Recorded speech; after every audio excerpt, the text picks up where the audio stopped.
Season 3 of Rogue Company is coming to a close, but the game has gone through some massive changes, some of those directly affecting the rogues themselves. And a couple of weeks back I made a tier list video shortly before Cannon's release to the live servers, which if you haven't seen, feel free to check it out. I will leave a card in the top right corner. And while you're at it, you may as well subscribe. Did you know over 90% of you watching my channel aren't subscribed? So I'm going to give you 5 seconds to subscribe right now. 5, 4, 3, 2, 1. Done? Good. So today we're going to be talking about my top 6 rogues you should buy with your reputation first. To be honest, I wanted to do this class by class, but seeing as there's only 2 other supports and snipers in their classes that you'd have to purchase, I decided not to talk about them today. So I won't be speaking about Dahlia, Runway, Phantom or Fixer. However, if you'd like to see a video talking specifically about them in the future, let me know in the comments or leave a like. I also won't be talking about specific weapons since Weapon Mastery is out and I already did a weapon tier list. Let's begin. Damn, y'all feel it? Starting with our Duelists, the first rogue on this list is Shark or Shaq.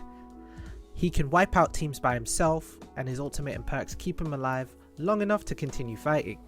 SMGs and shotguns are pretty popular and effective and he uses both of them. He's a character that needs perks over weapons, so if you are going to get him, I highly recommend getting Berserker early. It is pretty vital in my opinion. Otherwise, he's really good. He just mows down teams, and if you're not paying attention, he will mow you down. Up next we have Lancer, and there should be no surprise here. Her passive and ultimate allows her to take more gunfights and reposition, making every gunfight more favourable for her.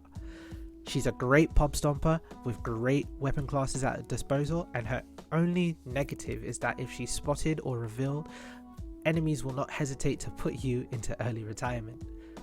So really work on swapping your shoulders, make sure that you're doing everything you can to reposition and make the fight more favorable for you. The fact that you can roll and reload is honestly one of the best mechanics in this game. A lot of people are going to give me some flack about not putting her S tier but having her in this list. I do apologize, but I do think that she's a rogue that everyone should pick up at least one time. Onto our breachers, we have Switchblade, the first person on our list that can use an AR as well as SMGs. She's very gadget and perk dependent, so I will say this: prioritize getting your gadgets over your weapon upgrades. She doesn't need the weapon upgrades as much as she needs gadgets and perks. The nerf to her rocket was pretty laughable, to be honest, and I definitely think she's irritating to deal with as Lancer, if not worse, because the moment you're hit with the Spawn of Satan ultimate, you are dead. For newer players, she's great because she's pretty simple, check, easy to pilot, check, and will anger your opponents, check. I would highly recommend getting Switchblade if you have the reputation. Now, if you don't want to be a disciple of Satan, your other option is Glitch. He's had a massive glow up with the changes that were made to him, gaining extra money for taking out enemy gadgets and disrupting duration based ults. He's become a deadly counter to quite a few rogues in the roster. He can also use SMGs and shotguns, which, you know, is seemingly the meta at this moment. And overall, a really top tier rogue. He may even be S tier. Moving on to our defenders, starting with Mac, which I don't think I have to say much about.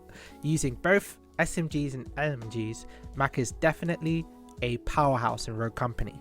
Standard issue makes him super hard to kill, and combine that with Replenish, any other rogue that deals extreme punishment to his opponents without taking much himself. The Conviction still deals absurd damage, and the objection is like the SLC's younger brother. You just cannot go wrong with picking Mac.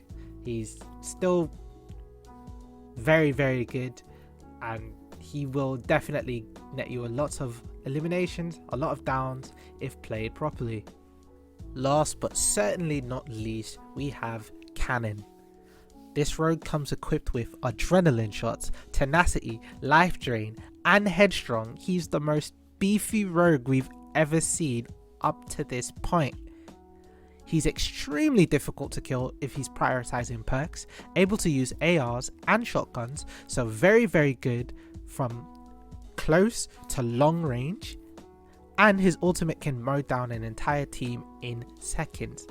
I will say negatives is that his passive without his ult feels a little bit weak. It doesn't really proc as much, it doesn't proc as often as it probably should, but the rest of his kit definitely makes up for it.